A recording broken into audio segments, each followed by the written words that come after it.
I'm Bob Wendover. A number of years ago, I came across an applicant screening process that intrigued me no end.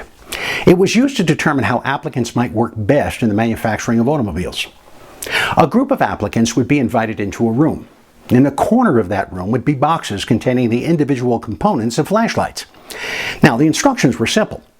There are parts for 1,000 flashlights contained in those boxes. We would like you, as a group, to assemble those flashlights in as little time as possible. Are you ready? Begin. Now, this simple exercise enabled evaluators to observe how each applicant would most likely behave in the work environment. Who seemed to be the natural leaders?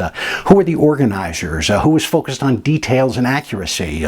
Who were the argumentative ones? Who were the cheerleaders? And so on. While not completely accurate, it provided insights into which applicants were not a good match and who might be potential manufacturing leads and even future supervisors. The price of implementation for this? The cost of 1,000 flashlights and the evaluator's wages to observe and gather insights. But the value of those insights? Priceless. Can you use this same type of approach internally when forming new teams and departments? I would argue you can. Taking potential team members through an exercise like this discreetly will provide you with some insights on how they will interact once assembled. If you've had some management training, you will probably remember the theory of form, storm, norm, and perform. This exercise will give you a preview of how that might evolve when the team is put together.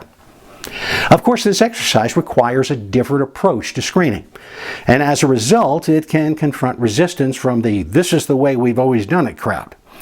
Just like individuals, companies are sometimes victims of ingrained routines that no longer work. I've seen lots of evidence in this in my 38 years of working with corporate clients. In a few cases, I've even ended the engagement when it became apparent that I was being paid for insights that would never be implemented due to inaction or organizational inertia. For me, it's not about the money, it's about the integrity. Now, I wish them the very best, but it can be difficult to fight City Hall, as the saying goes. So here's the challenge for you. What do you think of this exercise? How can you see it being used for both screening applicants and forming new teams? How can you adapt this idea to the specific needs of your organization? Let me know in the comments below. I'm Bob Wendover.